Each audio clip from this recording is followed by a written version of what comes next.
Rick Perry's opponents have pounced on his decision to opt out of some future debates. But the governor says it was a mistake to enter the debates in the first place. We are not called to be perfect. If any of you have watched my debate performances over the last 3 or 4 times, you know I am far from perfect. Ray Sullivan is communications director for the Perry campaign and joins me now. Hey, Mr. Sullivan, thanks so much for joining us. Let's talk about the debates. Thank you. Was it a mistake to be in the debates from the beginning, or doesn't he have to compete in the debates and prove his mettle as a debater and as a candidate? Well, the governor has been in 5 debates. There have been 8 Republican debates. I think there's something like 18 more scheduled before the end of January. But it is an opportunity for the governor to talk about his best in the field jobs record, increasingly our jobs plan. Mr. Harwood mentioned the flat tax proposal, spending cut proposal the governor put out earlier in the week. We're going to be doing more debates, and it is part of the process. But the bottom line is that he's got to be able to compete. I mean, Barack Obama and Hillary Clinton had more than 20 debates, and that really is what toughened up Obama and made him the victor for the nomination. Doesn't Rick Perry, especially because he was not as well known and hadn't run before, doesn't he have to prove that he can compete in this arena?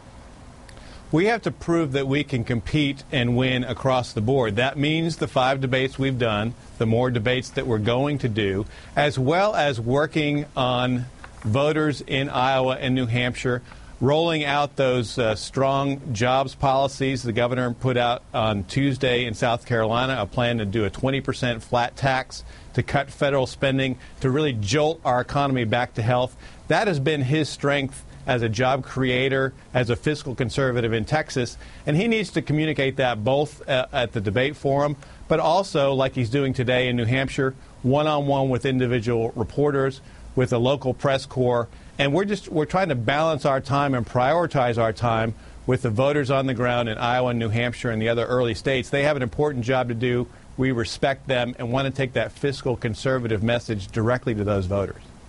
Well, just as the governor was rolling out his new fiscal message, 2020, and the new tax reform plan that he has proposed, he seemed to be stepping all over it with the distraction, some would say, he himself would admit, of the birther issue. This is his most recent comment on that today. I don't consider making fun of something being a mistake. I mean, Donald Trump and I were having dinner. I mean, look, the president's the president, and that's a fact. So the issue of whether or not, I don't think Americans see that as anything other than a distraction, just like I see it as a distraction.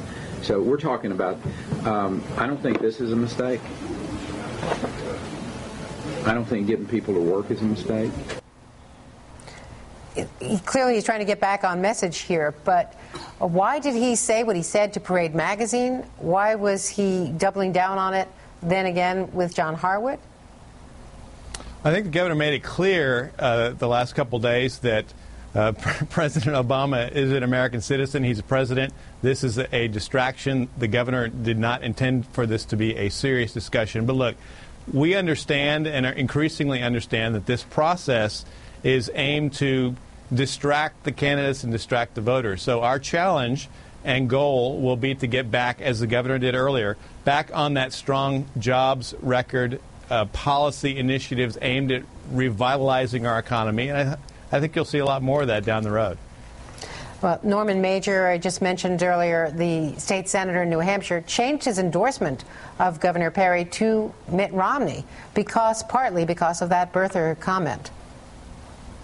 Then he was doing that based on something that was not serious and that has been resolved. But look, this primary race in the field is fluid. Voters are moving back and forth. We've seen polls up and down. We've seen support come from Governor Romney to us, and it's going to move around. The most important thing is to spend time with those voters, talk to the American people about revitalizing this economy. And again, that's been part of our strategy the last couple of weeks, is to roll out concrete job creation plans, cutting taxes, getting rid of that excess federal spending in Washington, passing a balanced budget amendment, opening up new fields around the country to energy production, to reduce our dependence on hostile foreign oil. So the goal is, the message is, Rick Perry has the best jobs record of anyone in this field. He's going to take that to the next level and is rolling out plans to get this economy back on track. And we'll be pushing ahead on that front across the board in the next few weeks and the next few months. Ray Sullivan, thanks so much from the Rick Perry campaign.